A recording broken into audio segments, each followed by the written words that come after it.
Well, kia ora team, welcome back to another episode of the podcast, and I'm your host Brad, and today I was really honoured to be joined by South African comedian Schalk Bezhuidenhout. Now Schalk, he's only in New Zealand for a couple of weeks, not even that. He's in Auckland for a few days, and I managed to grab him while he's touring around the world with his show, Hey Divorcé.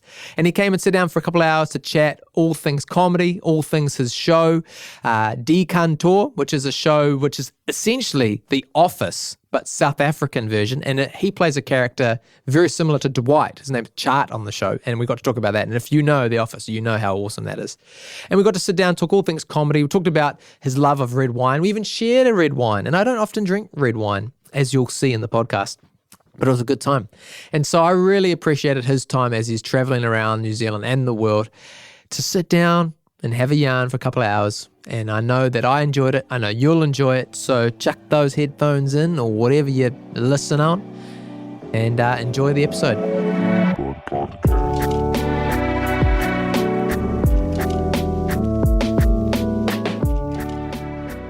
Scott.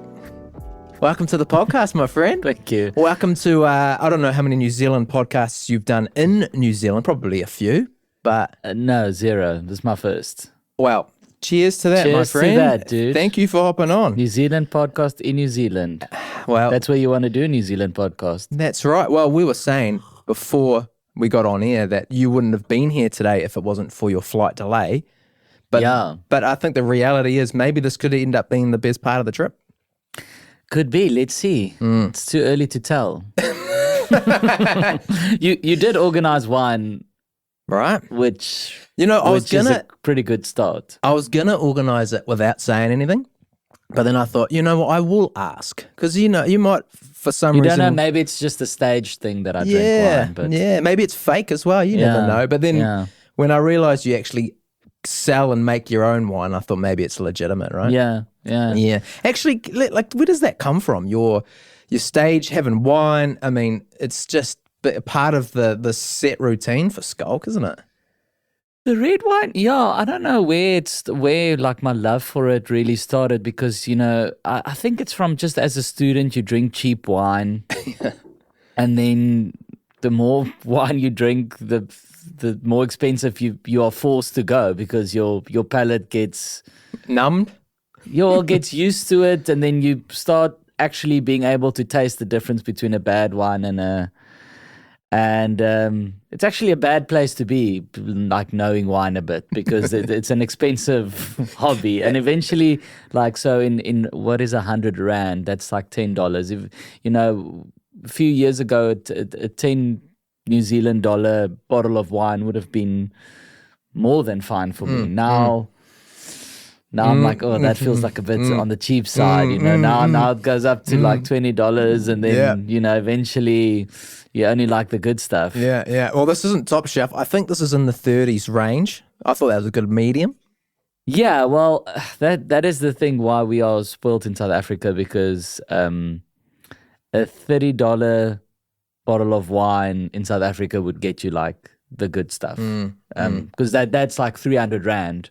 Right. And a 300 rand bottle of wine is a nice bottle of wine. That's like it's a special occasion if you're busting that bottle out. Yeah, you wouldn't take a 300 rand bottle of wine to a braai. You just wouldn't. Yeah. It's too expensive. If you did, you'd be getting some steers, eh? Yeah. Well, so I said I'd save this for on air. The last time I drank a red wine, I've had it in the past and it's never happened, but I got these hot flushes. I don't know what the brand was. I don't even know what kind of red it was, but I remember drinking it and all of a sudden I was itchy, I was hot, I was flaring up and apparently there's something in red wine. It's not as strong in white wine. It's like a histamine. Oh, are you maybe allergic? Maybe. Well, I mean, we'll see what happens. If I start going red in 10 minutes, it's all on camera and we'll know. I think it's... Yeah, I don't know. I know very little about the science of wine. I just know what tastes good. Hang on. As a wine creator yourself. So I work with a winemaker that he just makes it, and he sends me the bottle, and I taste it. And I just said to him, I just want to release a wine that I think is good because I just want to be able to advertise a wine that I'm confident that I feel it's a good wine. Are you the kind of wine taker or the wine tester that, there are people that sniff it, and they go, I can smell the wood, fine line, I can taste the blends of grass or whatever people say, No, and I can't even. If I didn't know this was a Merlot, I probably wouldn't taste it and go, it's a Merlot. I'm not like that sophisticated. I'm literally just can taste the difference between red and white, and I can probably tell you from this. It's not like a cheap wine, and that's kind of where it ends. But that's why I always say I'm not a wine expert. I'm just a wine lover. I just love wine, but specifically red wine. And the reason I have it on stage as well is because I like the audience to feel that I'm enjoying myself. I find sometimes when I see a comedian like chugging water, it feels like they're working. It's like, this guy's so exhausted from working so hard that he's like has to drink these liters and liters of water. Whereas I feel with the wine on stage, the stage is sort of like my home in a way, and I feel like it's sort of me inviting the audience into my home, being like, come, I've got a glass of red wine. Yeah, I like that. I'm in my happy place. I'm in my safe space. Yeah. I'm inviting you guys in. And it's just because the stage is where I do relax on stage. How long does it take you to relax? As soon as you get out there, or does it take a flow to get you relaxed? Yeah, like once I'm in a flow with the audience, and once I've gotten those first few laughs, it's still, the performance is still high energy, so you're not relaxing in the sense of like low energy, but it energizes me. It's sort of like my happy place. So I have the wine on stage as a way to make the audience feel that, it's not a job, it's not a chore for me to be up there. It's somewhere where I'm relaxed and having fun. I like that angle and mindset. I mean, we'll talk about your show here in New Zealand in a moment, but I mean, that's something I picked up when I was watching you Friday night. I was like, this guy I feel like I'm in his lounge and he's just spinning yarns like the uncle, like my uncle would or something, Yeah. Drink in hand. Yeah. Yeah. But I think for you, I mean, you wear many hats, comedian, acting, business ownership, right? Like, I mean, in terms of this wine you've released yourself, like that's a bit of risk in that, isn't there? Yeah, no. I mean, we just make a few bottles, and whatever we don't sell, I'll end up drinking anyway. So it's not a big, massive. Right. I don't really have a business brain. Like I've figured out the business of comedy and comedy as a business, but I don't know how people. I find it very stressful when people tell me about their startups and they're like, "Yeah, we've been doing it 5 years. We haven't made money yet." Then I'm like, "Where's the money coming from?" And they go, "We have investors, so they just give you money, but you're not making money." No, we're still running at a loss. So where's their money? We have their money. We've spent their money, but they haven't seen their money back. Yeah. So are they upset? No, they're happy with how the business is doing. I'm like, but how? You guys have not made money. But so, and then the other day I was having lunch with a friend who like works in business, and he's like, as a business, you don't really want to make money because then you pay tax. Oh my gosh. I'm like, but like, how can you not make money? And it's like, because there is money from the investors. So everyone's getting paid. Everyone's getting a salary. But you don't want to make too much money because then you have to pay tax on that money. I'm just like, my industry is way more straightforward. It's like, I either make money or I lose money. Yeah. And there is no difference between Schalk the business and Schalk the comedian and Schalk the just individual going to the supermarket. Like, it's all the same person. If the business makes money, I make money, and vice versa. And if there's no money, there's no money. Yeah. So I don't understand It is funny. running a business. Like people do say that, don't they? They say, "Oh, mate, the first 5 years, all your money goes back into the business. This, that." It sounds like a lot of hard work for whatever the payoff of that is. It's like getting advice from anybody who's in something or have done something, and you kind of go, "Do I want to do it then?" Yeah, my brain's not wired that way. And obviously, the people watching this would go, "Oh, it's fucking obvious that you have to lose money first." And to me, it's not obvious. To me, it's like I would just design a business plan. We just start making money. Yeah. But yeah, no, it's complicated. Too much for my simple brain, too. Same. But look, the reason you're actually down here in New Zealand at the moment is you're on your tour down here, your show. And I think for me, I had a friend who's from Durban, and he said, "Mate, you've got to come and check out Schalk. You've got to come and see a show. Come with me."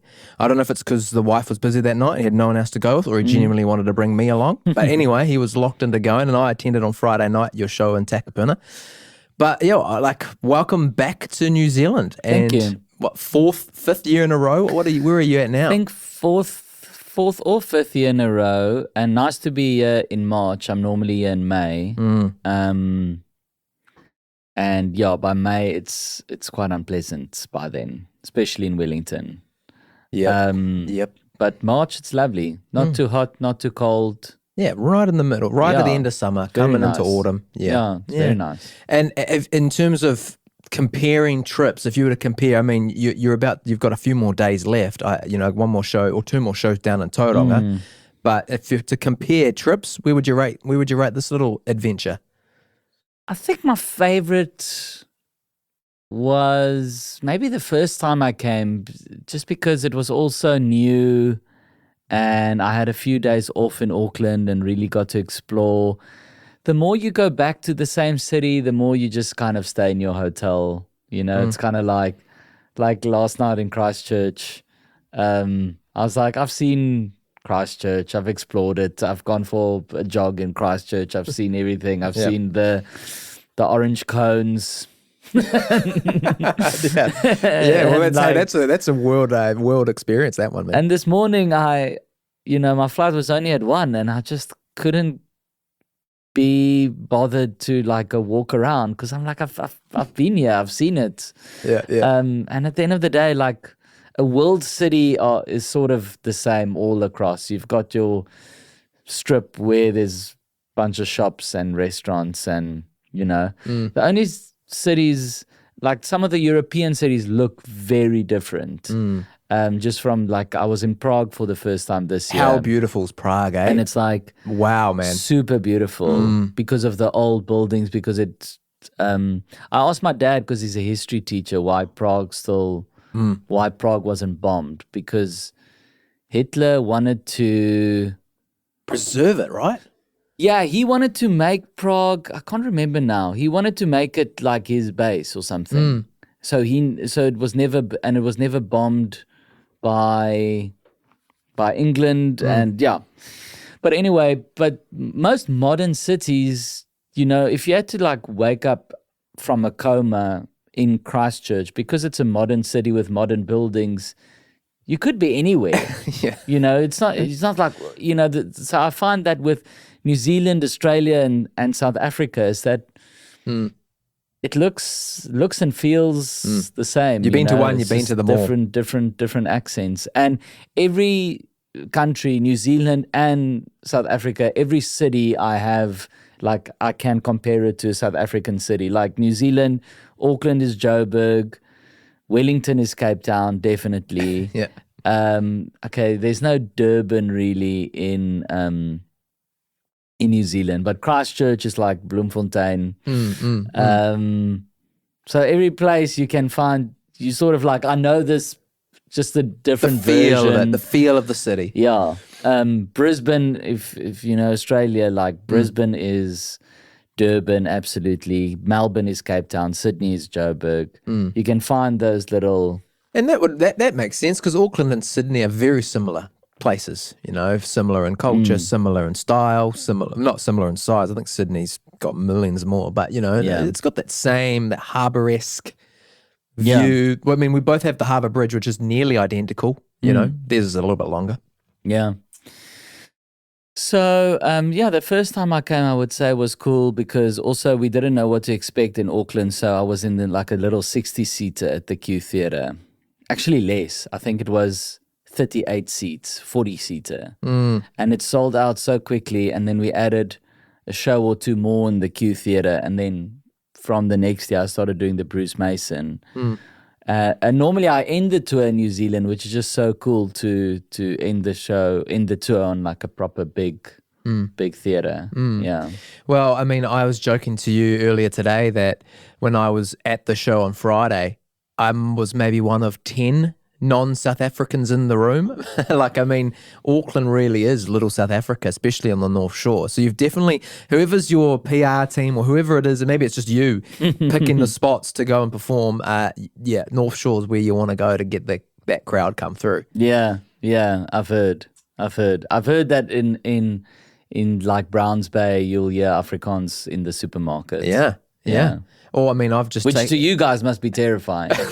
For us, it's comforting. Well, no one's said chips when I've walked in a room yet, so that's a win. Yeah. But it is like I've just started a teaching job on the North Shore near the bays, and, you know, in my class, I've had more South African kids in my class than I ever have in any of my previous years teaching. So, yeah. Yep. I wonder why Auckland. I don't know why. How are the South African kids? Good manners or? Yeah. Is it? Okay. Yep. I just need to like kind of check where we are at. Yeah. No hostility here. Don't worry. No, they're good. I find them really keen to learn. Most of them really into sports. A lot of them. Yeah. It's the parents. Parents are great, but you know you want to make sure you get on the right side of the South African parents, eh? Yeah. I think South African parents school is a big thing. School is a big thing, especially in Afrikaans culture. Like your school. It's a big part of your identity in those formative years, what school you go to. And a lot of South African people Afrikaans people would want to send their kid to the same school that they went to. Some schools have more patriotism than others. And same with university, which is actually just further schooling. But they want their kids to go to that university as well, stay in the same residence as them, which I quite like. I think there's something cool about being proud of your school. Like my school was cool, like I didn't have a good time in primary school. Primary school sucked, but like high school was cool. And I think there's something cool again about, I find it sad when people don't want to go to their 10-year reunion. Yeah. You told me in the car yours got cancelled. It did. We didn't have enough people wanting to show up to it, and I finished school in 2014 or 15, and none of us made the effort to go back. And I don't know, maybe it's the small town, because I know in Auckland, I pointed out a big school to you on the way here, and there is a little bit of that patriotism towards your school. But I don't know, out of the big cities here, it's kind of like, where'd you go to school? Oh, I went to Whangamata Area School. Oh, I went to Thames High School. But, whatever. It's not as... my school wasn't one of the, like, super schools, like one of the strongest schools. But I went to my 10-year reunion, 5 years ago? Geez, it's almost our 20-year reunion coming up. Yeah. Jeepers, don't say that too loudly. Yeah. I don't know if there'll be a 20-year reunion because my school basically doesn't exist anymore. Yeah, right. Okay. Yeah, it's sort of like it's not Afrikaans anymore. It's gone completely to English. But it was just so cool seeing everyone again, and it was interesting to see how everyone just kind of went back into their little groups. Yes. They weren't really goths anymore, but the goths... What happened? Who were the goths? Yeah, what are they now? Just normies. Yeah. I guess goth is quite a hard thing to commit to for life. It's easy to like just wear black in school and eyeliner, but like if you now enter like a corporate job, it's kind of hard to keep up the goth appearance. But like the goths still kind of were, and they kind of just gravitated towards each other again, and the jocks kind of gravitated towards each other again, and the pretty girls and all the little and the nerds. And my friend Brandon and we just kind of floated around the whole day, and I try to make a point of catching up with people that whose names I don't even didn't really even know in school. Our grade was, we had 100 and something people, so you didn't know everyone, and some people that you even just forgot about. You see this person, you're like, oh my word, yes, And you go, you look the same. yeah, and You've not changed. Everyone looked the same. Everyone looked exactly the same. No one looked weird or different. Yeah. There was a kid, well, by that stage we were 28, but he was now a teacher at the school, which to me was just such Yeah, a mind. mind fuck, because he was so naughty, and yeah, it was weird to me that he was now a teacher, and we were still treating him and to be honest, kind of bullying him still a little bit. Yeah. The way we would when we were in school together. But now he had all this authority, which is just weird. And yeah, you speak to people, and some people's made a really success, a big success of their life, and other people tell you these stories, and you're like, geez, okay, my life's not going that bad. Yeah. I'm okay. I'm okay. Yeah. And it's sad, but it's at the same time, Did you find silver it? lining. Yeah. Well, did you find it tough for you? Because I know that you strike me as the kind of person that Schalk getting the recognition you have now, and Schalk now, who everyone knows, you're the same person. If you've caught up with a friend from high school, you're still the same person, right? Did you find people would, even at a reunion like that, someone you're good friends with back in the day, they're almost a bit more careful with you now because you're known, or oh man, I'm gonna try and I know Schalk, and you're I haven't spoken to you for 10 years. Yeah, I mean, I wouldn't know what they say to people, but my school was not in the hood, but it was a bit of the town is no, it's part of an area of Joburg called the East Rand, which is known as a bit of a rougher area. And then within our town of Kempton Park, our school, Hoërskool Jeugland, was also known as the slightly rougher school compared to Hoërskool Kempton. Right. They were sort of the A leagues, and we were the B leagues. So that's what I love about where I grew up. It's those people just so down to earth, and they're so real.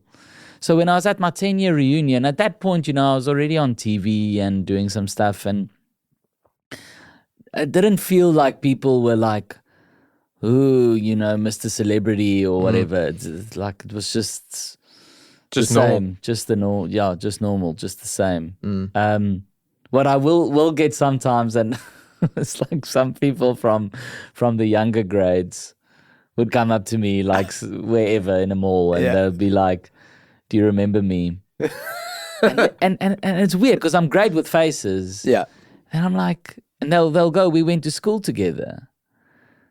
And I'm no, we didn't, because I know the people I went to school with. And they'll be yo, I was 3 years below you. I'm well, fuck. How was I going to know people 3 years below me? Those are the juniors that you don't even recognize as humans. They're the scum of the earth. Yeah. That is true. How does it work here? Do you guys have matric? You call it matric? We don't call it matric. We call it primary, intermediate, and then junior high school.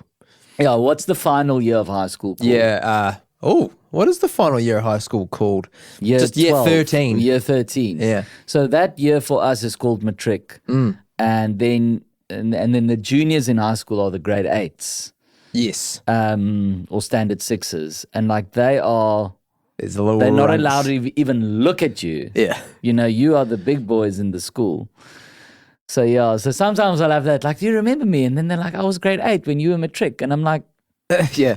There's no way I would have ever even looked in your direction. I remember at our high school when we were grade 8 or year 9 heading in, we had this kind of rite of passage where a year 13, a matric, would come and beat us up. Like it was like one lunchtime at the beginning of the year. We knew it was coming. Just get it over with. And a whole bunch of year 13s would rock up down and just beat us up. And then never spoke to us again. But it was like, welcome to high school. Yeah. Yeah. And you know, the world has become very soft in the sense that shit does not fly anymore. No. It's just you couldn't have that now.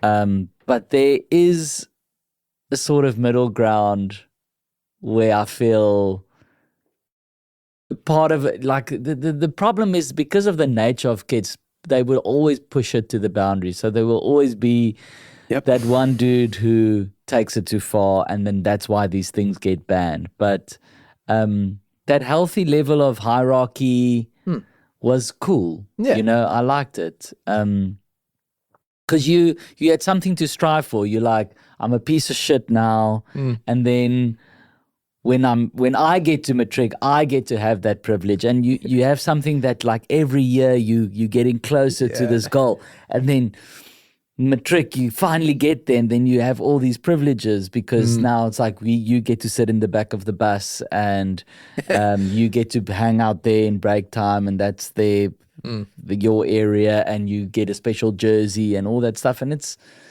cool, those traditions. It's like it's legacy. It's legacy type stuff. It's getting more and more lost, and everyone must be equal. I'm not talking about like on a human level, but like on a hierarchy level in school and universities. But there was something cool for me about that hierarchy and knowing your place. And even in comedy, I remember when I was an open spot, right? Starting out, you just weren't arrogant because you were just sort of, without being told to know your place, you just knew your place. Because it's like, I'm new in the industry, I am starting out, I'm inexperienced. Like sometimes we do club gigs now where the open spot will leave after their set. And when I was starting, it just was sort of, it was thought that you would stay as an open spot to watch the headliner because you can learn from them. But now the open spot will be like, cheers, thanks for the spot, and then they'll bounce. You know, it's like, you don't know anything. You should watch the headliner so you can get better. Yeah. But the reality now with social media is that open spot probably maybe already has more followers than the headliner, because the headliner is like a dude who's 50-something years old and the open spot is 21. But it's a different level of comedy or humor, whatever you want to call it, experience. That's actually a really good point you're touching on, right? Like, you absolutely killed it on Friday night, this show, Hey Divorcé. It's a fantastic show, you know, and for some people, there can be comedians who have a, say, TikTok and Instagram following of millions and millions, and they're really funny there. But you put them on a stage where I would argue, you might disagree, I'd like to hear what you think, is kind of maybe the pinnacle of comedy. Can you recreate this in a room live full of people? It's almost like two different forms of comedy.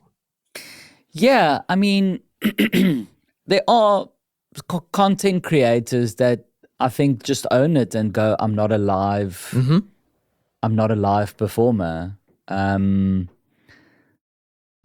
create video content because my skill is in how I film it, how I edit it, and you obviously can't do that on a live stage. And then there's, on the other side, you know, comedians who are brilliant stand-ups who just go, I don't do the content thing. I can't do it. I suck at it. These days, you kind of have to try and do both. You have to. You can't just do live. You can't just do online. Yeah. Or you can just do online, but you can't just do live. Yeah. You have to sort of somehow find a way to reach people, to actually just be able to reach them to say, come to the show. But But yeah, I don't think it's like the ultimate test to be a live comedian, but I do think a lot of TikTok comedians have been humbled by attempting a live show. And just realizing it's not it's not as easy. Yeah. Because suddenly your audience is alive in front of you. You know, and they are reacting in real time. You know, a video you put out there and you kind of can step back and you can go have a nap. Yeah. Or you can switch your phone off for 10 days and that video is doing its thing. And you don't have to in real time be engaging that audience and entertaining them. The video is just doing that for you. Yeah. But yeah, now suddenly, and yes, there's comments that can be positive or negative that you can go filter through later. But now those negative comments happen live and in the form of silence. That's your negative comment as a comedian. It's just silence. It's like, oh, that's not good. Yeah, I mean, we talked a bit about this earlier today, right? Like this idea of you've got your set, you've got your routine, but then crowd work comes in, and the amount of live interaction with the crowd can really, you know, the crowd can really make it a great night or not a great night. And sometimes it is on the comedian. I mean, maybe some nights just fall short, but really, when you've got a live group in front of you, you are at their mercy in some ways. Yeah, and that is something that I've been personally frustrated with a little bit. I think, yeah, I get very, it's like my sort of pet peeve is people that just can't behave themselves. It's like, this can't be your first show in your life. Yeah. There's certain rules that, especially in a theater, just don't talk back and just shut up. Like, laugh when it's funny, and that's your role. Don't say things out loud. Don't eat a packet of crisps super loud, like stick your whole hand in. As if no one can notice it.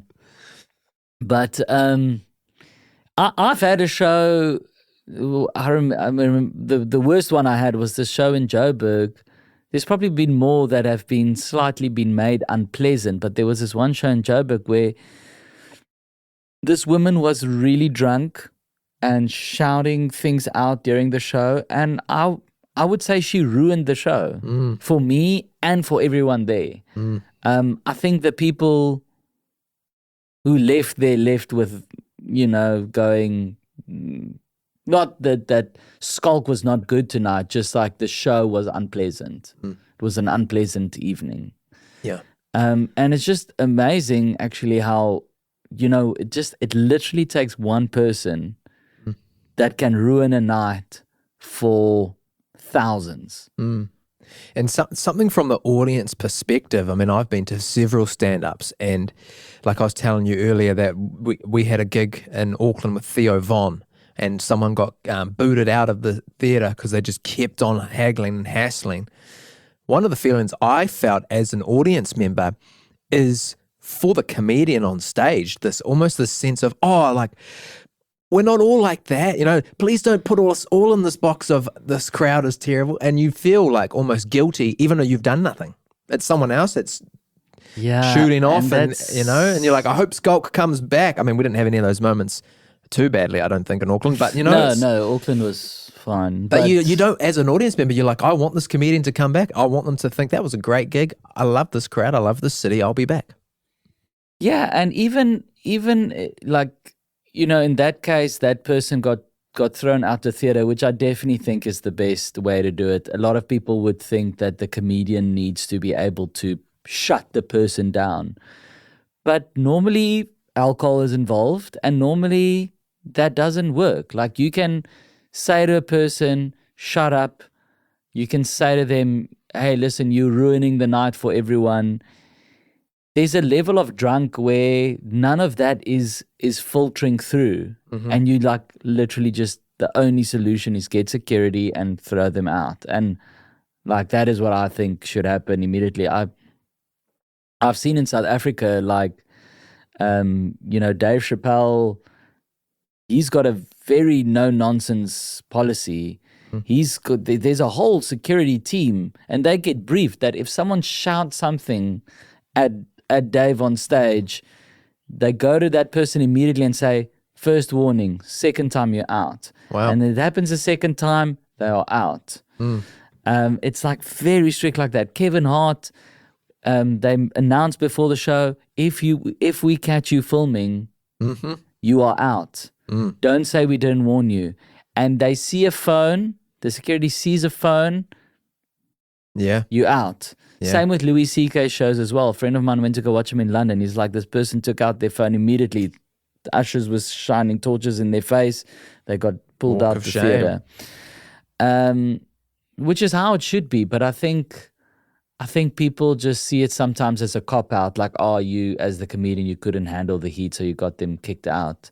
But like I said, there's no, someone who's already shouting out at the stage, there's no reasoning with a person like that.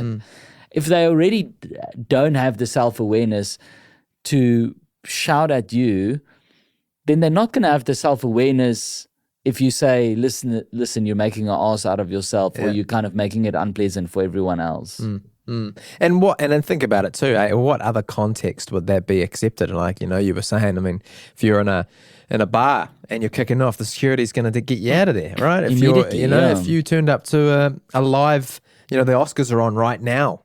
Yeah. If you were doing that in the Oscars, see you later. Yeah. So, I mean, I guess they're all actors in there though, so who knows what's going on. If Will Smith was able to stay behind after slapping Chris Rock, I don't know. Yeah, they didn't kick him out. No one's ever stormed on one of your stages before? No one, luckily, no one has stormed on. I've had someone storm out quite loudly or like shouting at me as they were storming out. Right. But not onto the stage, no. I love the people that, I think it happened once in your show, I don't know where they were going, if it was to the bathroom or whatever, but people who try to leave quietly and sneakily, and it's just like, I think you pointed this one out in Auckland, you're like, yes. We can all see you. It's doing that Hunchback of Notre Dame kind of walk, trying to make yourself this much shorter. But you're still blocking the people you're walking in front of, and you're still like in the front row. Do you think, because I'm really respectful of the fact that the content of your current show, I want people to go and see it before they hear about it. But for the people that haven't been able to go and see this show, yes, are you planning on releasing it in some sort of video format? Yeah, it is a show that I feel... It's quite a sensitive topic of a show, man. I mean, I think you did it really well. Yeah. And I don't want to give anything away. You need to go watch it. If you hear about Schalk being in town, go and see it. But I respected that you took a subject that can be really intense. You didn't make light of it. You embraced the fact that divorce sucks and this is what's going through. But the whole time you were respectful of the process, respectful of your ex-partner, and you kind of championed marriage. And the whole time we're pissing ourselves laughing. I don't know how you managed to get that combination in there, but you did it very well. I was striving to do that, and I feel like I also don't know how I managed to figure it out, but I knew it needed to be a show where there are moments of roaring laughter, but also moments where you can hear a pin drop. And that's why, like, I get especially stressed when audiences are a bit rowdy, because this is really a show where those pin drop moments just will be ruined if there's someone who thinks they're funny in that moment and like shout something out. Because that's also a moment where I'm, making myself quite vulnerable, and it's hard to talk in silence on stage as a comedian, because I'm so used to it being like, say something, laugh, say something, laugh, say something, laugh. And then to be like, okay, I'm just going to now talk for a while and there's going to be no laughter, because now at this point, I just actually want to give you a bit of like a reality check about my divorce and the pain I went through. But yeah, I knew it needed to be a show that can have the hills and the valleys, that can go like a roller coaster where the audience go on a journey. I have to film it at some point, even if I just do it super cheaply and just throw it onto YouTube. But I think it's definitely worth it, mate. Yeah. I think it's great because like I say, it's a topic that it's sensitive, but I think it's the way you did it was very clever. It was very clever. Thank you. Yeah, and I think was there a moment that you knew? Because I mean, on the podcast, I've spoken to people who are in comedy, and I think what you share a lot in common with people in radio, and that is the fact that your life is non-stop content that could be used. Like you could use this experience of me driving you here to the studio and back as content in a skit later on in your comedy career. You do know what I mean? I'm not that you would, but everything in your life as a comedian. It was a boring drive. There's nothing to report on. There's nothing to make fun of. Yeah. He sat in the back. I lay in the booth and slept. He said, Mr. Driver. He called me Mr. Driver. He said, don't talk until we've got the mics, please. No. But like for you, you've got this life event that you have turned into content. Well, yeah, when the when the divorce happened, or when I sort of got the news, let me put it that way. Mm-hmm. One of my first thoughts, I don't know if this is the comedian's curse. Yeah. One of my first thoughts was like, this is going to be content. I know it. Yeah. It is the comedian's curse. Like my friend Kate and I joke about it all the time, is that when traumatic things happen in our lives as a comedian, no matter how bad the trauma is, there is the little comedian voice in your brain that's like, okay, well, this can maybe this could be material.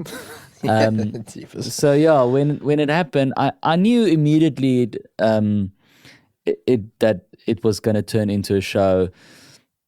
Not because I was just focused on, not in a selfish way of like, oh, how can I turn this into material? But I knew that it sucked so bad that I knew that the only way that any of it would feel sort of worth it is if some art could come from it.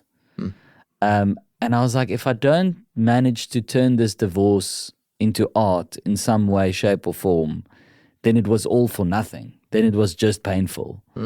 So I see the show as almost just like a little good thing, like that image of the flower growing out of the concrete, it's just like a little good thing that could come from this bad experience. And I mean, it's a great show. Please go see it if you have time. I think Australia, I say that, this will probably release after you've finished your Australian leg, although you're coming back in a month or so, right, to do the rest of Australia. Yeah. I break the tour up so that I come do 2 weeks, week in New Zealand, week in Australia, and then I go back for 2 weeks, and then I come back and do Melbourne, Sydney, Brisbane, and Perth, and a few other places. So depending on when this releases, do go and see it or watch it on YouTube if it comes out by then. Eventually. But are we right at the end of your tour? Like you've been in the UK, you've been in Europe. I don't know if you've got heaps more to go at the end of this, what would you call this, the southern leg of your tour? Or, Yeah, I still have to tour the whole of South Africa pretty much when I get home. You didn't start there? No, I started in Europe and UK, and now I'm in New Zealand and Australia, and then I'll do it in South Africa. Why is there something kind of beautiful about ending it at home, or? I think so. Yeah, I might end it in Canada just because I got opportunity to go there end of the year.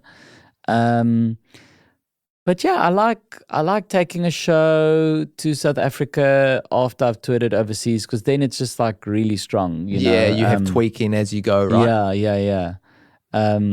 So by the time I get South Africa, I feel like they get the privilege of seeing really the polished, the best polished version.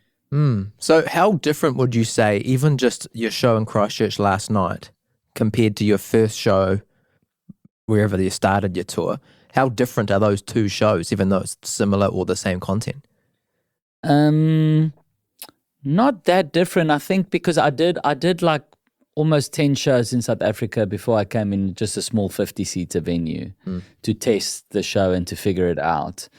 And once I settled on this is what the show is, it kind of stayed the same, because with this show, because it has more of a sincere element to it, there is a bit more of a flow and a energy, and if you veer off and you mess around with the material too much, it can sort of lose the flow.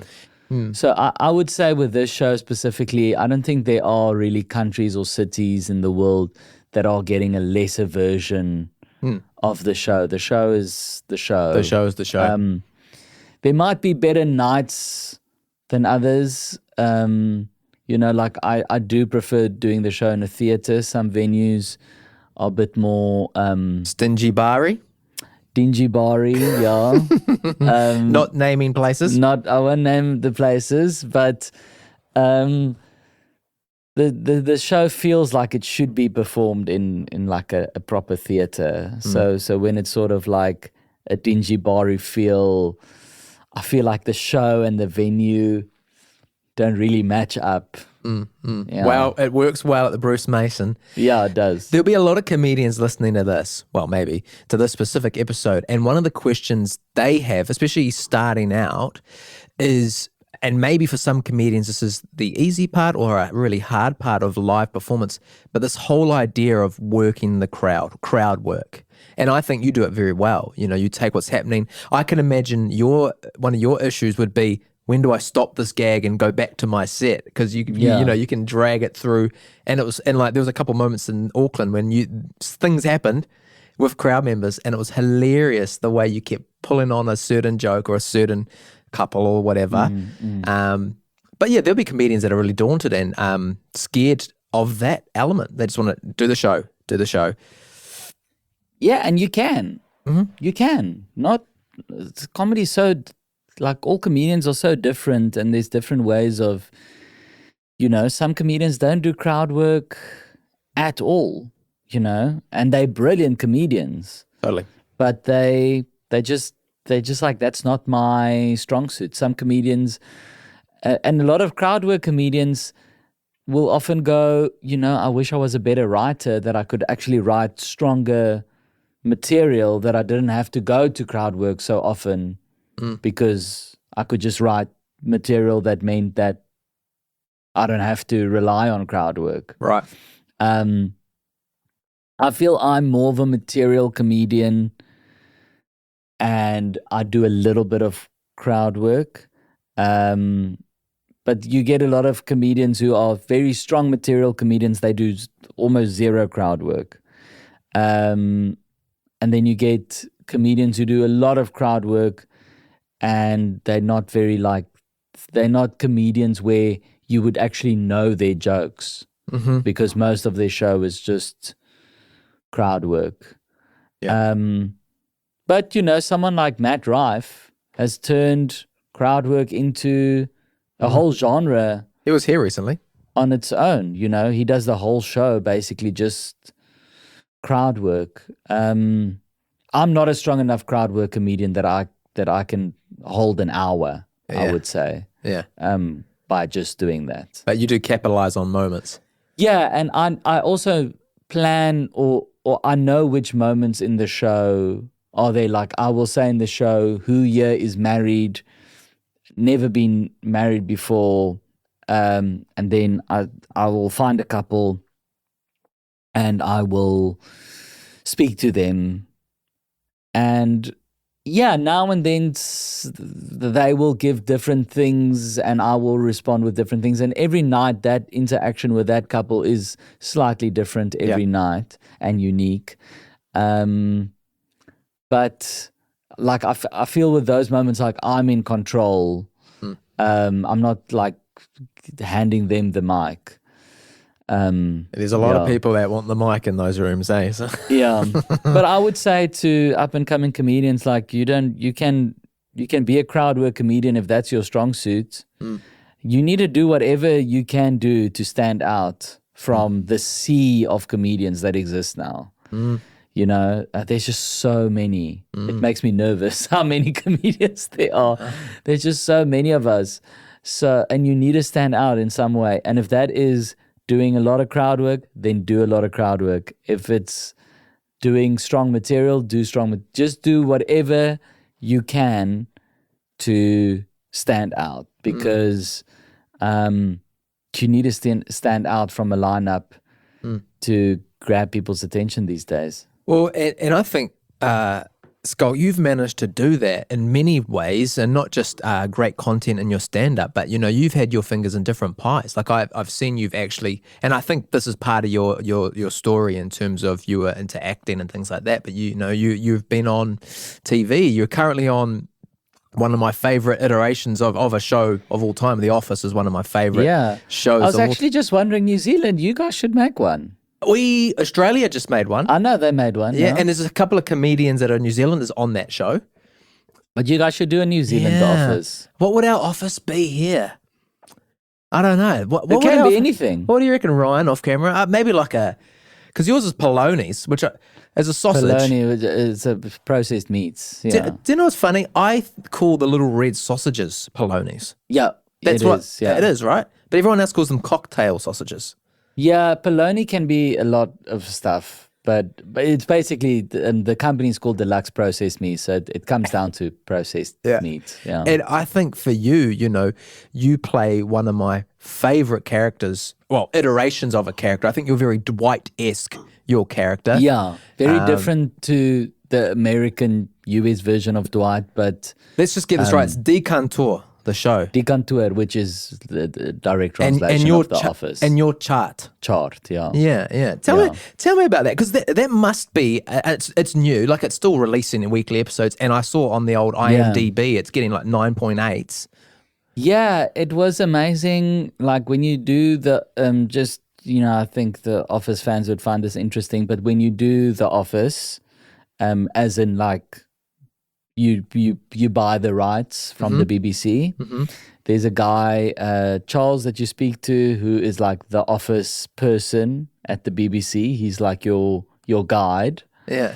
And there are, I think most people know the UK and the US one, but besides the UK and the US one, Australia's the only other English one.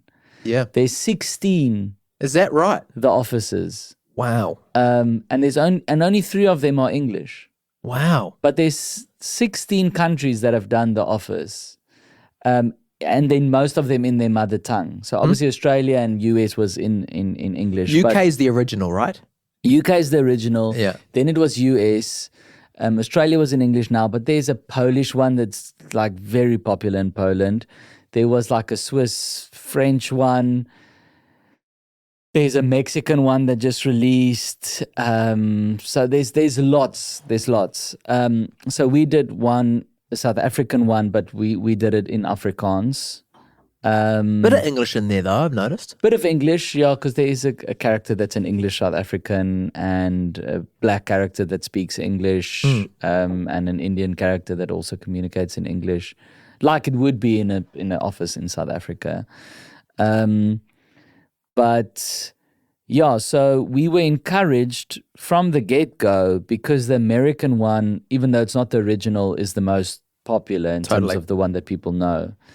We were encouraged from the get-go, like, do not try and just make the American one in your language. Make it your own. Make it your own. So change the company. Don't do paper. Change processed meat. Change the characters. The company can be anything as long as it's a dying industry. That's the only thing it has to be. Is polonies, is processed meat a dying industry? Well, a dying industry, or something that just, in a way, paper is also not a dying industry, but like, but it's not like futuristic. Yeah, exactly. It's not forward thinking. Like no one thinks I want to work in a polony company when I'm older. And it just has to be a company that you would have to imagine it could be quite depressing to work there. So paper feels like it would be depressing to work there, and so does processed meats.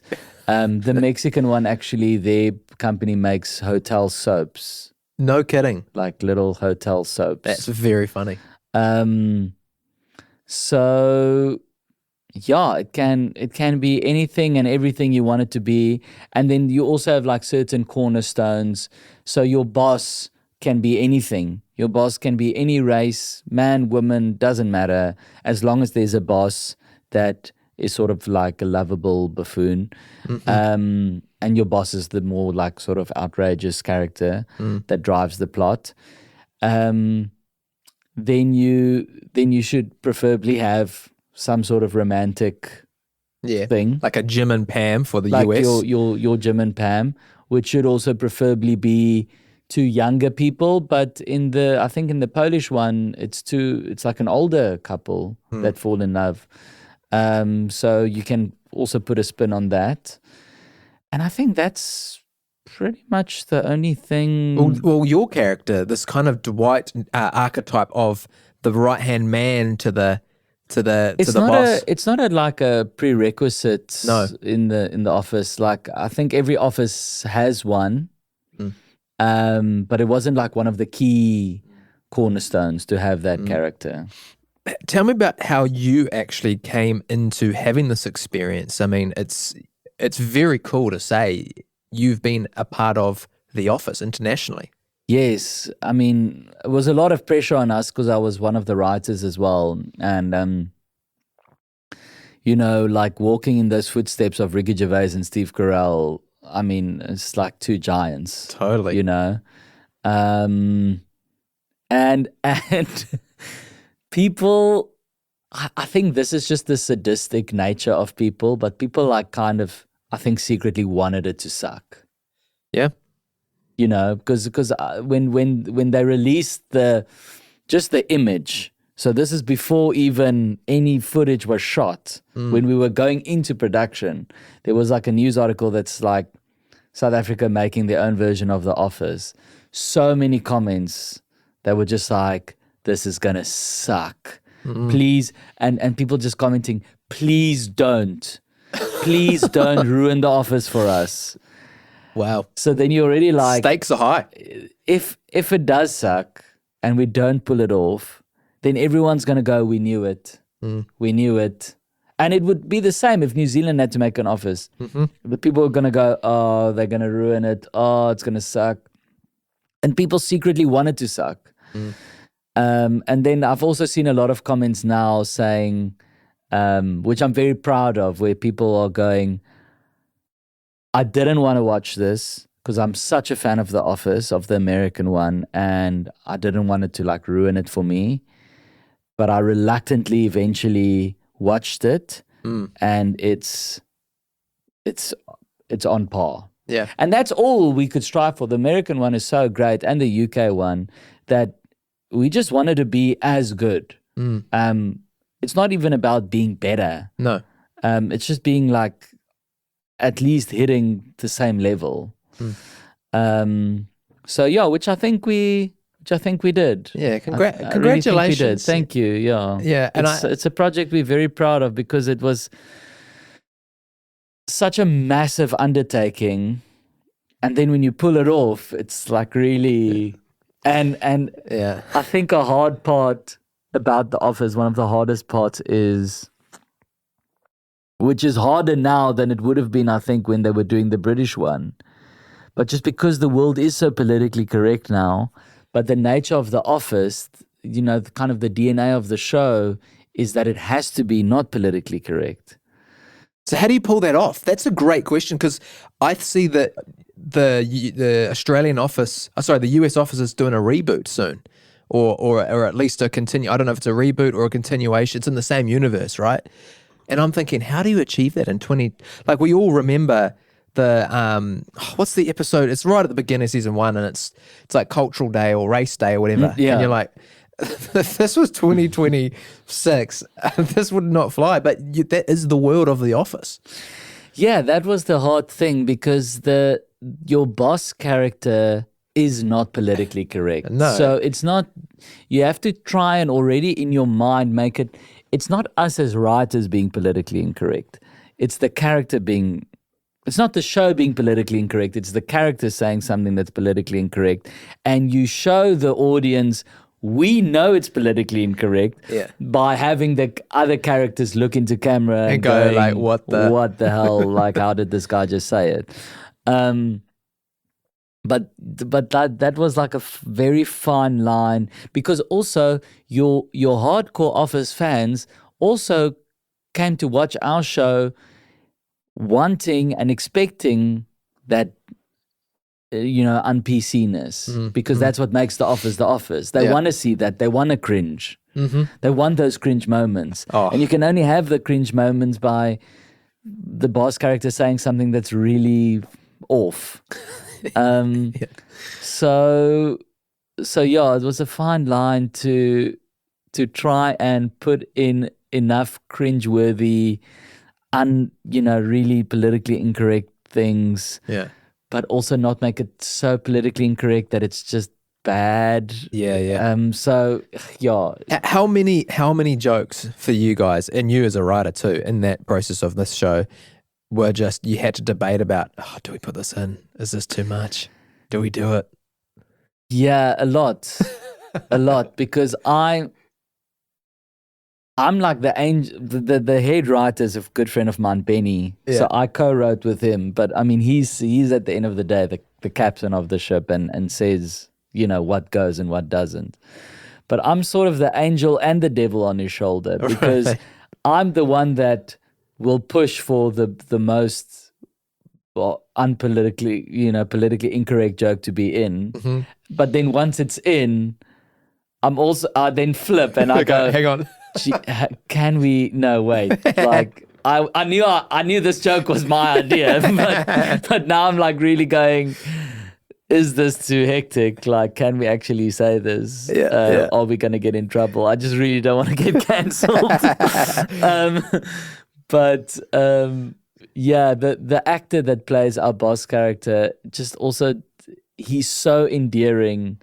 He can almost get away with anything, because you can really feel it's just this man who's just trying so hard to be funny, which means trying to be accepted, which is like that's where it's coming from. It's not coming from a place of malice.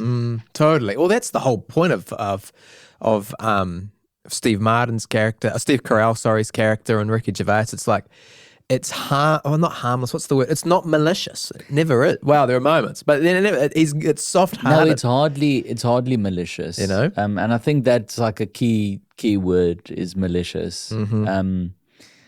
It's more ignorance that gets them into trouble, and not malice. Yeah. Yeah. I think it's a good lesson to learn, though, isn't it? Yeah. I mean, I don't know what your take is on this in terms of where the world is with political correctness, etc., especially as a comedian. But I feel like sometimes we take ourselves too seriously. Yeah, I think. I mean, with walking a line, being respectful. And I think we need to be gentle with each other in terms of when someone makes a mistake in saying the wrong thing, whether it's a wrong pronoun or whatever the case. Yeah. It's like you just have to take a step back and go, what was the intention? Because if it was, for example, my dad, I can promise you there was no malice. Yeah. It's just he didn't know. And almost how would he? Yeah.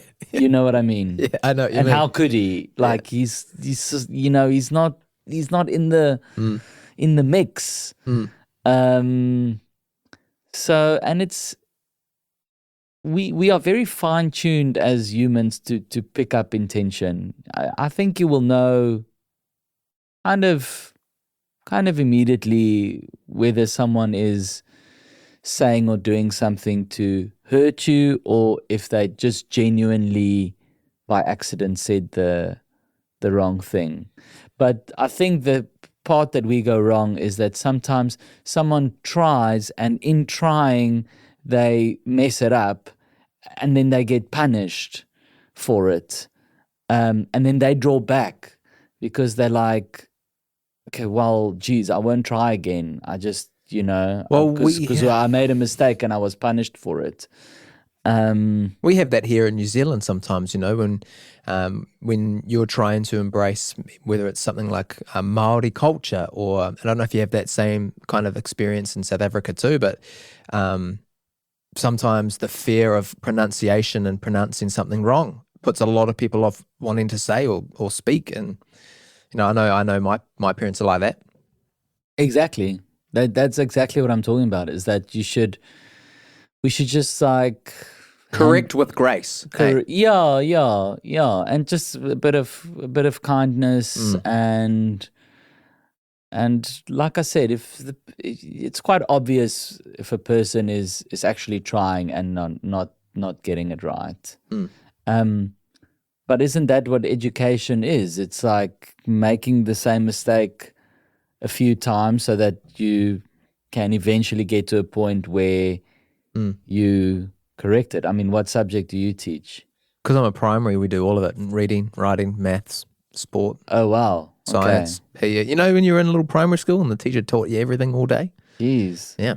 Jack of all trades, master of none. You're an all-rounder. Yeah, well, that's right. And the good thing about Jacques Gallis is that you couldn't say if he was the best batsman or bowler, but he was just great at both.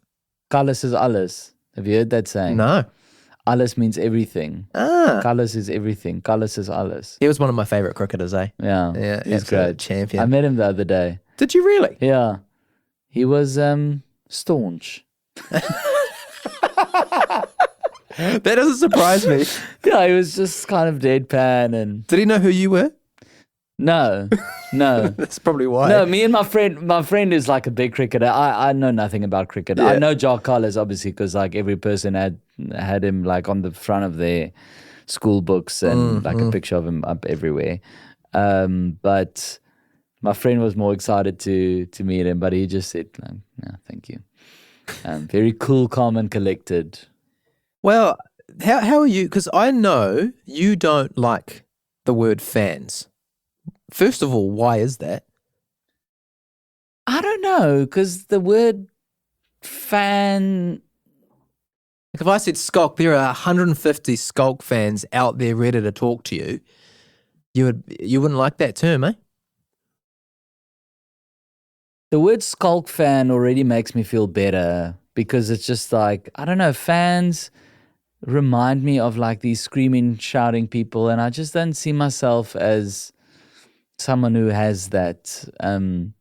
Yeah, I'm not trying to be overly modest. I prefer the term like supporters or just people who like what I do. Fans feel so like Hollywoody? Like I'm saying, like I've got these people that are my fans. They're like worship me. Believers, remember the believers? Yeah. Like fans, almost like worshippers in a way for me.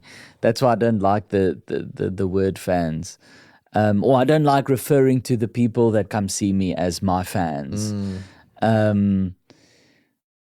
Yeah, often people will Afrikaans ladies, who's obviously their second language is English, will come to me, and what they want to say is, I'm your fan. Yeah. But they often mess it up, and they'll come up to me and say, you're my fan. Yeah. And you're like, They'll say, you're my fan, instead of I'm your fan. yeah. And you go, oh, am I? And then I'm always like, no. You mean I'm your fan? But I find it so sweet, or sometimes a lot of like Afrikaans ladies will come up to me. You're my fan. You're my big fan. I love that. It's like I've never met you. It's so innocent, doesn't it?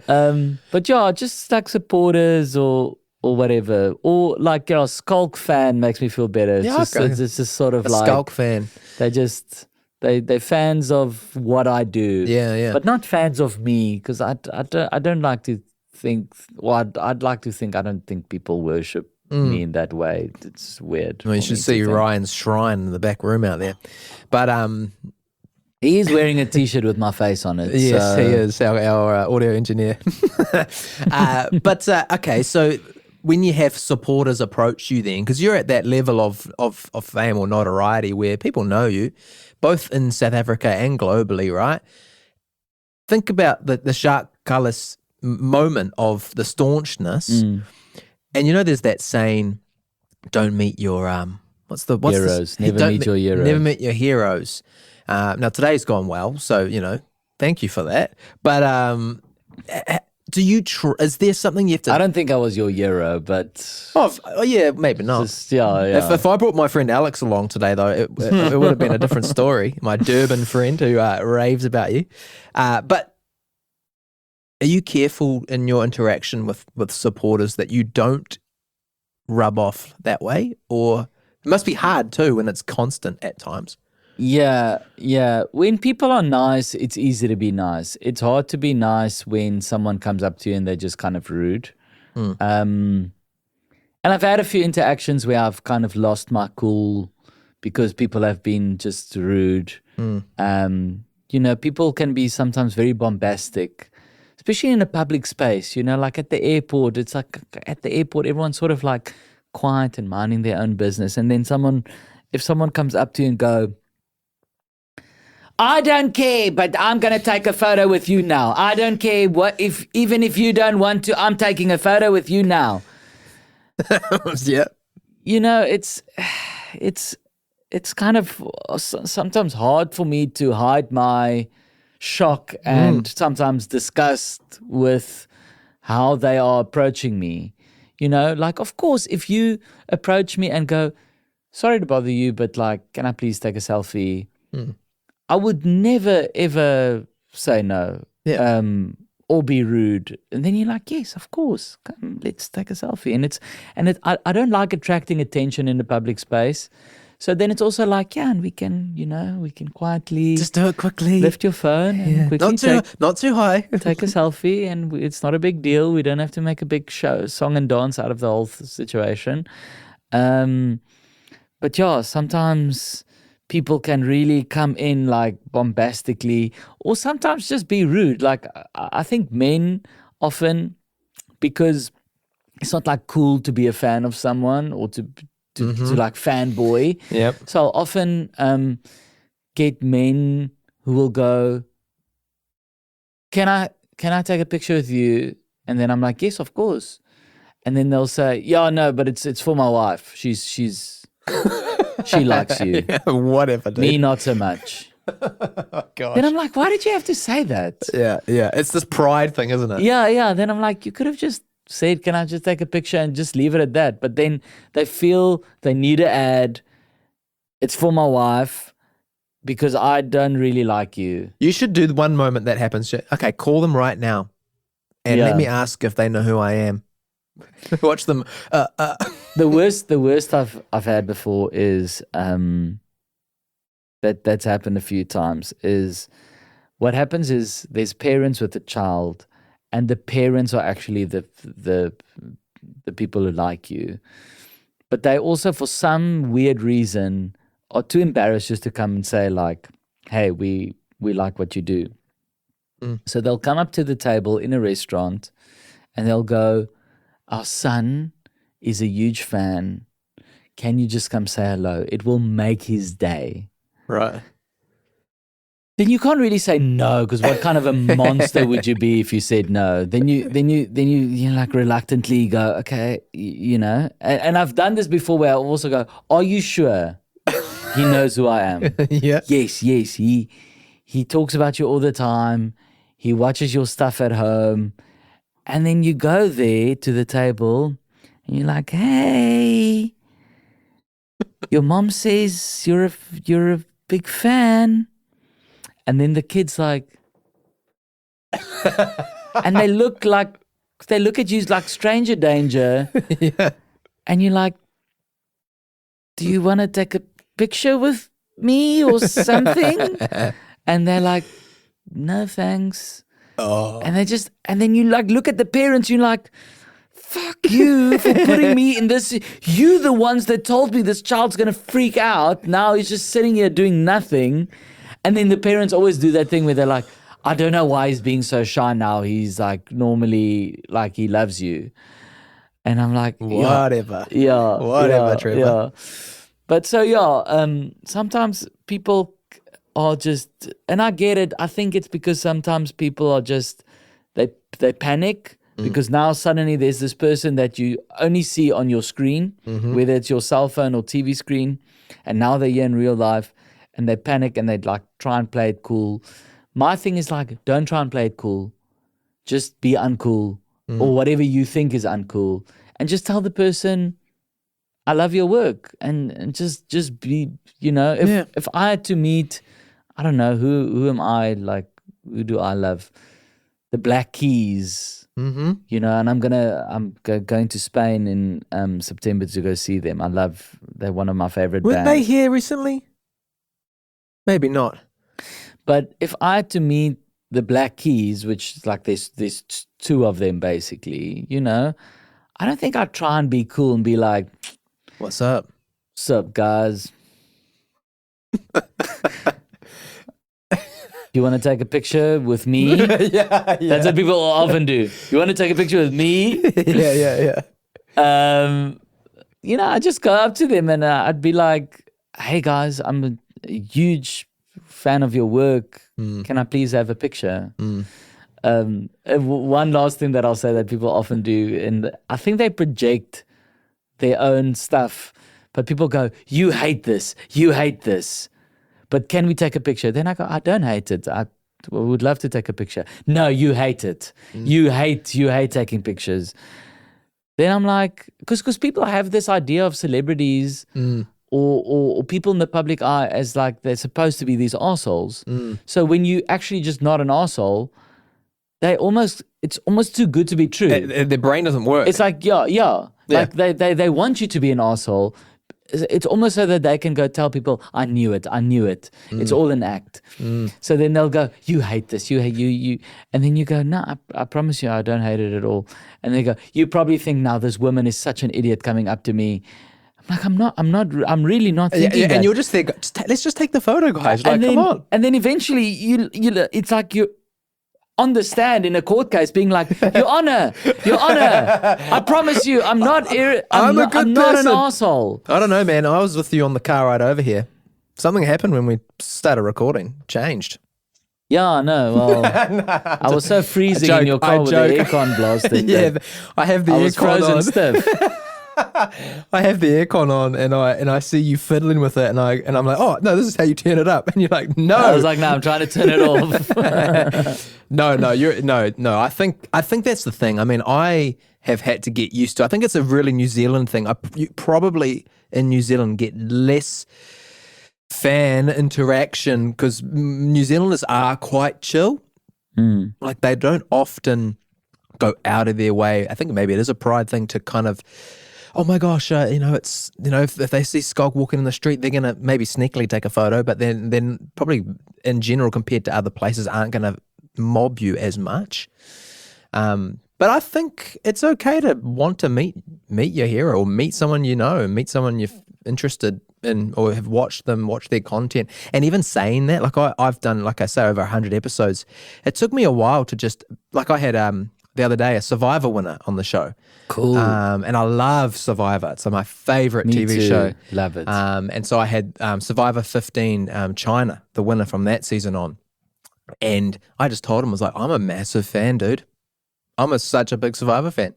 And he appreciated it, and I didn't want to play it cool, like, oh yeah, so welcome to the podcast. It's okay to want to meet people and tell them you're fans. Yeah, I think 99% of people who have fans will appreciate you just saying, I'm a fan. Because playing it cool, it's almost more annoying in a way because it's like, I can see that you're not cool. You're just you're trying to play it cool. There's this little dance. Just say that you like me. Yeah. Why is it so hard for you? Once again, it's with fucking men. Yeah. Men find it so hard to tell another man like, I like what you do. Yeah. They'll always find a way to tiptoe around your jokes are quite funny. Like, quite funny. No, you wouldn't approach me if my jokes were quite funny to you. Like, you obviously find them very funny, which is why you walked from that side of the airport to this side to come talk to me. And that's why you drove 2 hours to come watch my show. Yeah. I was at that show on that Friday night, and I'll tell you what, I've never been in a crowd where so many South African men are pissing themselves, you know? Yeah. So it's a true thing. Yeah. I think for you then, it's so fascinating because you wear this hat of, comedy, comedian, actor, but then you go and do a travel show as well. Just throw that one in the mix and go and is it the world's? I've got the name here. The world's strangest jobs. World's worst jobs. Yeah, I mean, even world's strangest jobs. Sorry, it's world's strangest. I'm glad jobs. I was sitting here going, shit, got that wrong. Sorry. It's world's strangest jobs. And I know that was filmed a while ago, but it's just you're quite versatile in what you do. Yeah, that was just an opportunity that came, over my path, and it was an opportunity to host a show, and it included some traveling, and I'm very proud of that show. I mean that gag or gig has been done before, right? The comedian traveling, doing something. Yeah. And we talk about, even with your show, at the moment, it's like, how do you as a comedian stand out? How do you create a product that stands out and is unique?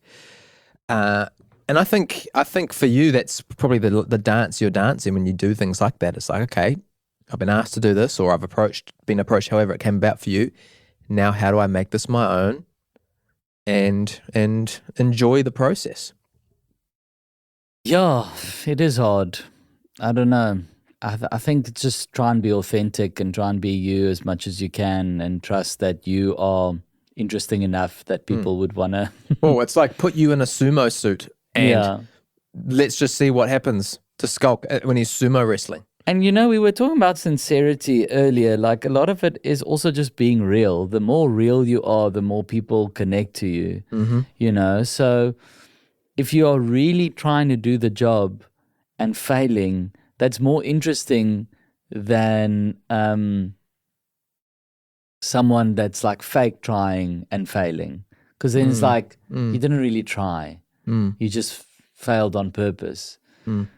So every job I try to do to the best of my abilities, because then when I do fail at it, and I didn't horribly fail at all of them, like the drag queen episode, because I'm a performer, obviously, like like semi-decent at drag, because a lot of it is comedy. You're kind of pitching this as if you feel like you didn't do well on there. Well, I maybe didn't do so well on the drag part, but my point is that the ones that I failed horribly, I think are entertaining because I failed. I hear you. Legitly. I got you. Yeah. I really tried. Like the alligator episode, I was genuinely shit scared of getting on top of that alligator. Like, I couldn't do it. I'm like a real like buggerphobe, like reptilophobe. Just like scaredy cat when it comes to animal things like that. Okay, yeah. And we're looking to do a season 2 this year that will be all in South Africa. Oh, okay, fantastic. I was just about to say, what would that be if you were over here in New Zealand? World's strangest jobs. Get you down here. I don't wonder what we could get you doing. There's probably snake catchers, yeah. We don't have snakes here. No snakes. No, man. Do we have snakes here? Sometimes we get these big news stories like water snake has drifted onto a small town beach. That's big news around here when that happens. Or like a snake has somehow gotten in on a cargo ship and it's been found at the airport. Makes the headline. Nah, maybe, you know what? Sheep shearing. Sheep shearing is a weird job, strange job, yeah. We should get you down here, pitch this to someone. I mean, I think you're going to do it all in South Africa. That's cool too. But come down here and spend a day on the farm shearing sheep. That'd be interesting. Yeah, that's a strange job. Yeah. I think that's a good one. Yeah. There's sheep shearing competitions too, right? Yeah, we won that as well. What? South Africa. We won the World Champ sheep shearing a few years ago. See, I'm surprised, A, that you know that just as a fact. Well, it was the same year that we won the World Cup, so it was Okay. kind of like another slap in the face of New Zealand because we beat you guys at the World Cup, and then we also beat you guys in the sheep shearing competition. I think it was 2024, if I'm not mistaken. Yeah, there's really no excuse as a Kiwi to lose the sheep shearing competition, especially the fact that, what's the stat? There's more sheep in New Zealand than people buy. Isn't it? For every one person, there's like 20 sheep. I can't remember the statistic. Really? It's ridiculous. There's only like 3 million people in New Zealand, isn't there? We're up at 5 or 6 now, eh? 5 or 6. Wow. It's getting crowded in here. Yeah, man. It's getting hard in here. Yeah. So keep your clothes on. 5.34 to be exact. 5.34 million people? 5.34 million people. How many people live in Belito? 5.34 million, exactly. No, Belito is a small town, but like Johannesburg has like 10 million, definitely. Yeah. Yeah, well, I read something the other day. We've got 60 million in South Africa, 60 million people. Fantastic. Yeah, well. 10 times more than you guys. Yeah, that's not great. Hey, that's good. I'm not saying that as a brag, as a flex. No. Hey, that's good math, though. As a math teacher, you did that really quickly. Thank you. No, I was going to say... the school got you right there. That was great. No, I was going to say that New Zealand and Australia, I read the other day, obviously the world conflicts right now, we're the 2 places in the world that would survive, apparently, a nuclear winter. So, why? just because we're so far away from it all, we're quite because we export so much crop and meat, like we're quite self-sufficient, like we can live off our crops here. The nuclear winter happened where? If it all went to nuclear war in the world one day, okay, New Zealand and... Oh, no, not actual cold. No, I think it's called a nuclear winter, but I don't know, people watching this will know. So no import and export. South Africa would also survive then because we can grow. But I think you're closer in terms of distance to where it'll all go down. Okay. Because, it takes you what? How long did it take you to get here? 20-something hours? No, there's a direct flight from Joburg to Sydney in 12 hours. Okay. To Perth, it's only 8 hours. Perth to Sydney. I know, yeah, that's like 6 hours. Yeah. Australia is the biggest continent. Yeah. Yeah. I do know that. In the world. Yeah, there's good education. With there's another show for you. Education. With world's strangest education. Yeah. The shit you don't really need to know, but Yeah. like the fact that South Africa... You guys have weird stories. You guys have funny stories. Teachers. Good. Oh, yeah. So, yeah. My dad was a teacher. Oh, really? Yeah. He come home with some great yarns? Yeah, like he taught history, and I remember one time he told me that this one girl wrote an essay that just incorporated everything into one story. Yeah. She's like the Cold War, Nelson Mandela, end of apartheid, and the freedom fight in America. She just brought all the characters together. She's like, and then Mandela went to Russia and America. Like she just consolidated it all into one. Yeah. One story.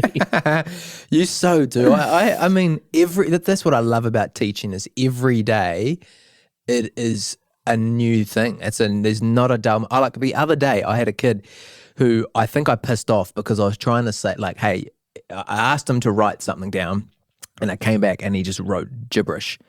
And I went like, you're going to have to stay in unless you rub that out and write the proper, I think it was just the date, Anyway, lunchtime comes around and I see him outside and he's looking at me like this, out the window. I'm trying to eat my lunch.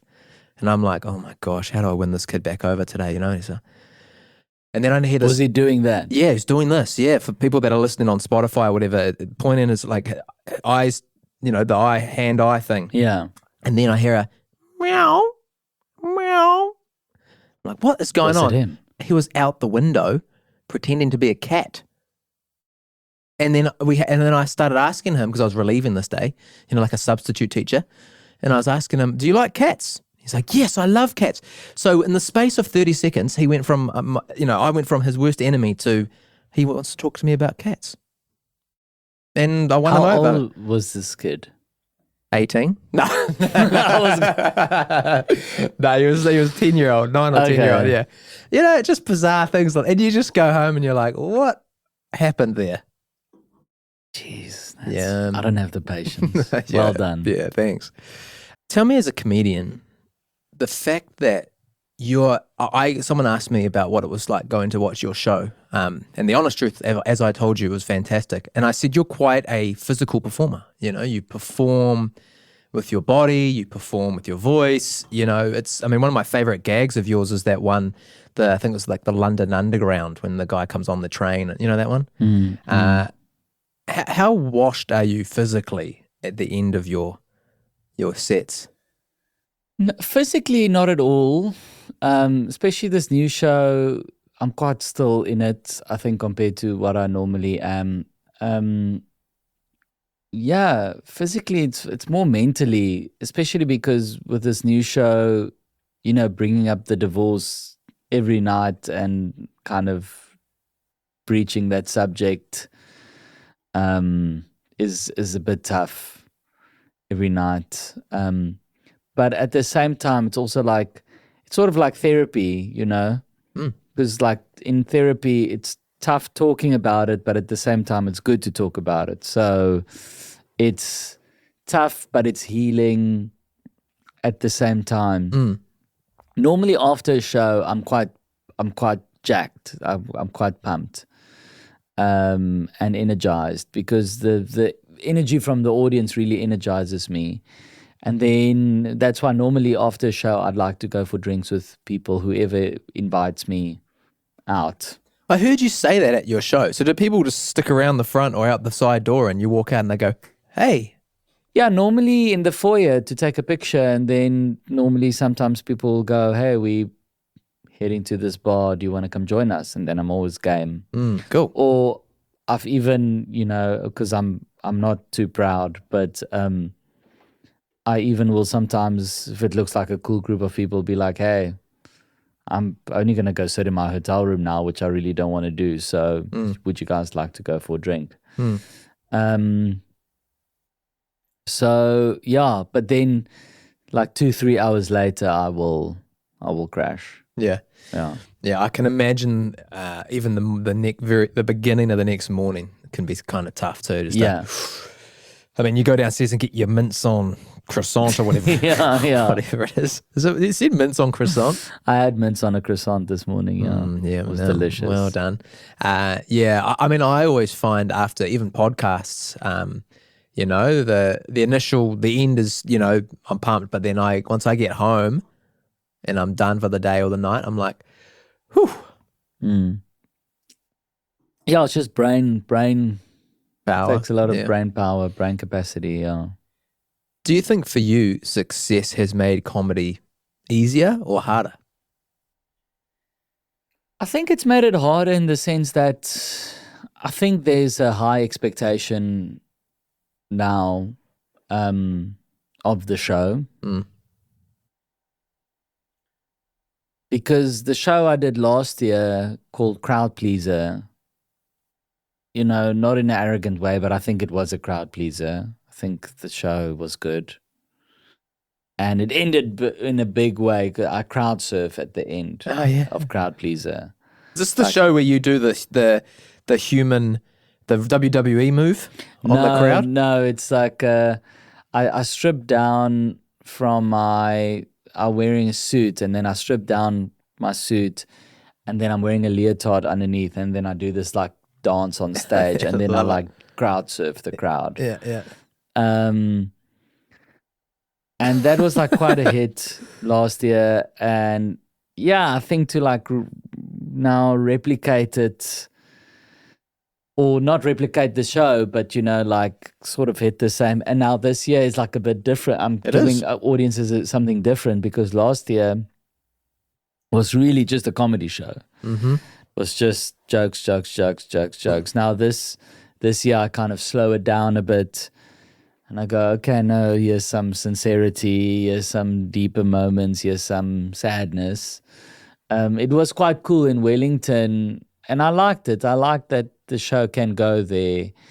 there was, during the one sincere moment, this woman who was like sniffling from crying, you know. She was like, Yeah. and at first it threw me off a bit, but then I was like, it's actually amazing. Yep. That like 5 seconds ago she was laughing and now she's crying, and it's cool that you can take an audience on on that kind of journey. Yeah. Yeah. And I know for you, it's same for me. Like I have in this conversation and there's so many things like, should I say that? Should I, no, yes, no. You know, for you, when you're in a live setting like that, you're like, well, how do I respond to this? Do I say something? Do I not say something? Do I make it a joke? Do I not make it a joke? Yeah. All the while you're trying to land the plane. Yeah. Yeah. Yeah. So no, it's a real gift for that. But I mean, the way you talk about comedy and the way you talk about your experiences and your shows and all of that, there's glamorous moments, and people that want to get into comedy, people that want to get into theater and film and TV, like it seems like there's all these glamorous moments, but the reality is it's not always glamorous, eh? I mean, even for you, I mean, appreciate you hopping on a plane, flying to the airport, going from the airport to your accommodation, and then from your accommodation out to here. Like, that's not glamorous, man. It's like an hour and a bit of traveling. Like, there's a lot of that in the life of a traveling comedian. It's just the reality, eh? Yeah, the traveling is the most unglamorous part. And look, I think it can be more glamorous.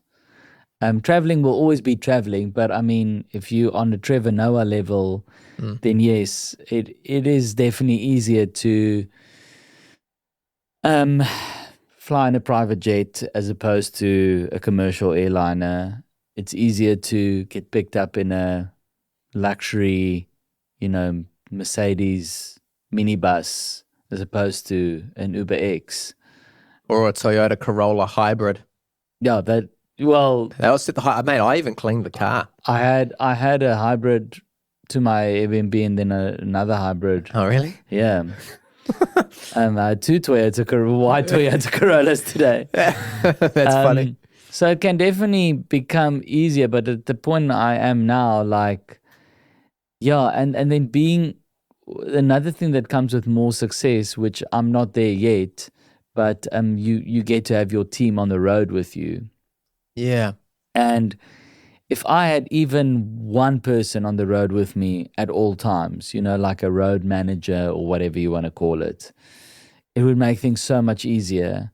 But, obviously that's an extra expense. It's an extra accommodation, extra flight, extra everything. So would you not have a friend that would want to do that? Say, hey, Joey or whoever. No, my friends have jobs. Oh, yeah, true. Yeah, they true. Can't just drop everything. Yeah.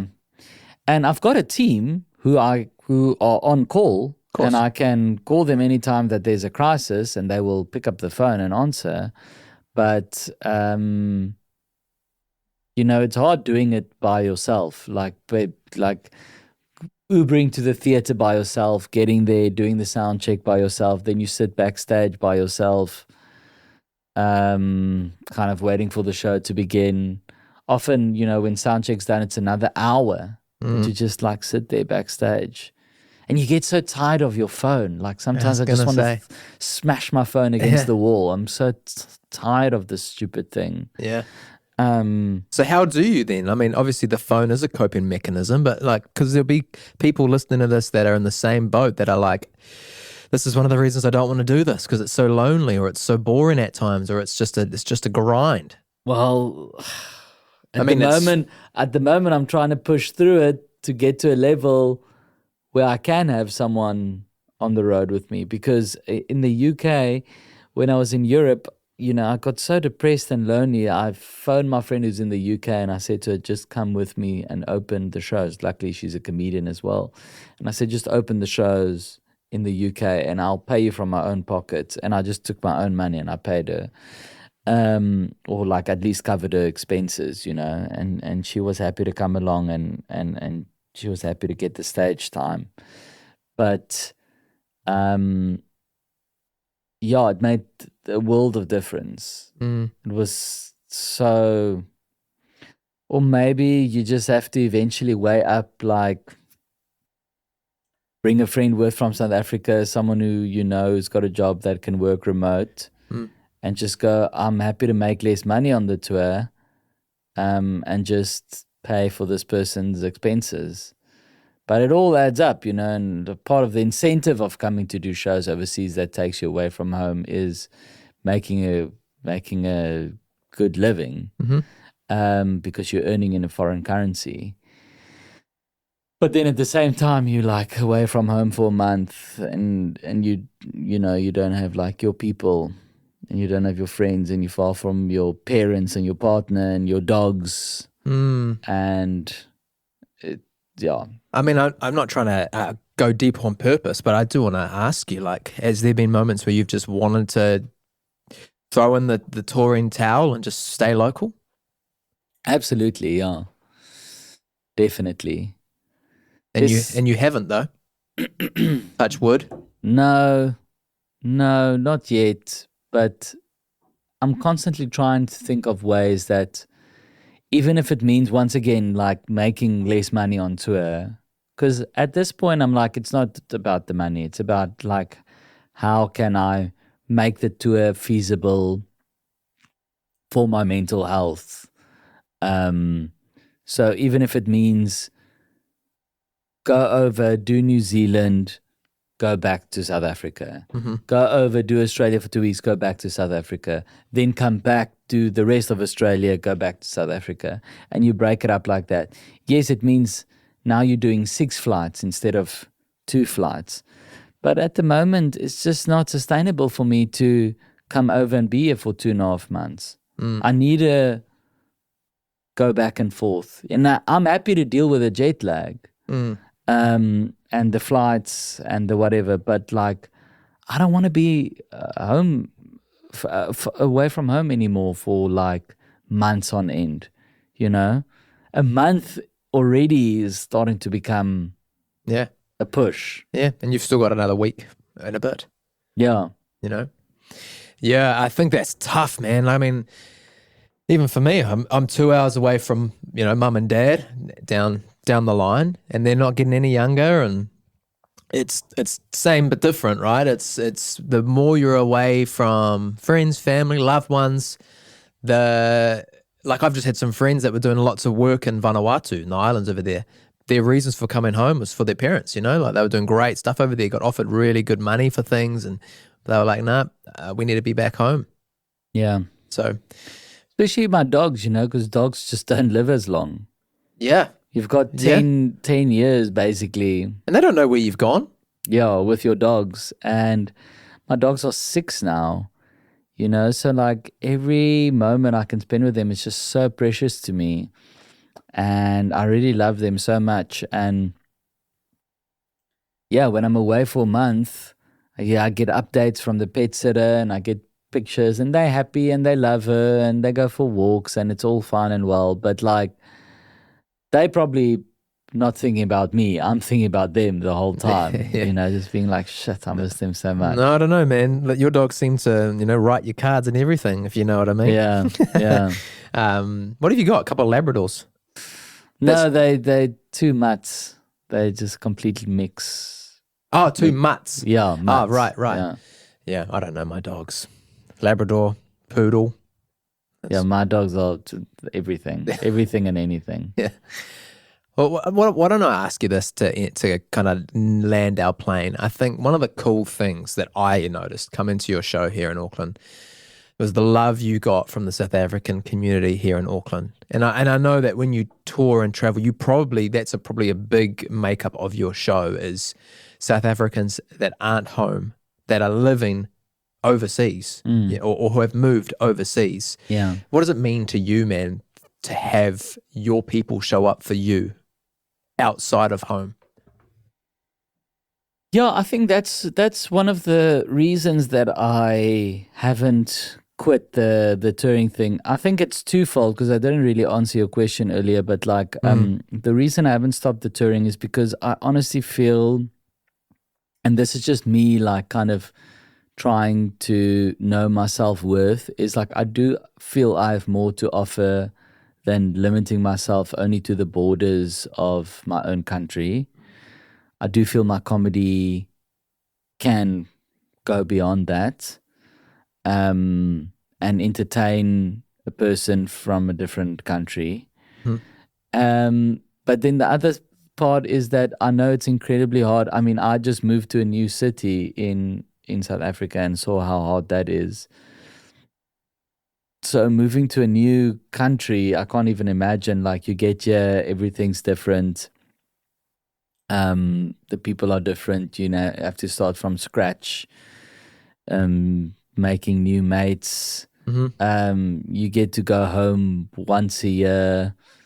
Especially as an adult. I mean, making new friends as an adult is tough, man. Unless you join a sports team or a club team or something, you know. So I think, and I know a lot of the South Africans here miss South Africa a lot because we're a very warm country. And I don't just mean climate, you know, like we're such a warm country, and with I think we're probably one of the countries that like people love the most despite all the shit that goes on there. Like, despite all the bad things, we still love it. And it's special for me to know that I can bring a bit of home to them. I know a lot of them appreciate it. And also just being in a room with, I know them being in a room with a lot of other South Africans also, like, already that just is special for them. I found it such a warm environment myself. You know, it was, I mean, there was jokes, you started talking about bunny chow, and I had no idea what that is. Now I do. I've been educated. It's like you break bread apart or something and you hollow it out and put curry in it. Yeah. I can understand where that joke went now. Yeah. in hindsight. But yeah, like I found that, and that's the thing, you're right. Like, I found the way you do your show is accommodating for us in the room that don't know, but also I can see for your people, it's like a taste of home. Yeah, and I try and find that balance because I don't want, it's important for me that a person from a different country comes and enjoys the show. I don't want a person from a different country to come to the show and they go, oh, well, you know, I'm not South African, so, because then I would rather just stay in South Africa, and because I can perform to South Africans in South Africa. I don't need to. The whole reason I come overseas is to perform to everyone. And I know most of them are South Africans, but like, I want, you know, a South African who has maybe a Kiwi husband or wife, or, you know, a British husband or wife or whatever, to be able to bring them to the show and they also enjoy it just as much. Yeah. No, I think you've achieved that. I think it's a fantastic show. I love the work you're doing. I really hope that there are legal ways to stream the South African version of The Office in New Zealand. If not, people, we know where to go. There aren't, but yes, but take the liberties that you feel you need to take. Yeah. Just find it. Just find it. Hey, even if you go to South Africa and go watch it there. Yeah, well, I'm going next year potentially, so I would have already watched it, but I'll watch it for the first time. Yeah. Hey, honestly, Schalk, first of all, I haven't broken out in hot. Am I all good, eh? I've gotten through a glass of you're red. Good. Well done. Yeah, I think it was just really cheap. I must have been like a weird cab sav, something or other. We've gotten through a glass. It's been an absolute pleasure. Look, Thanks, you man. do these a lot. I know you've done lots of podcasts and interviews and this and that. You're touring. But I hope you've enjoyed it as well. I hope you've enjoyed jumping on a Kiwi podcast. Thanks, man. It was fun. Till next time. Cheers.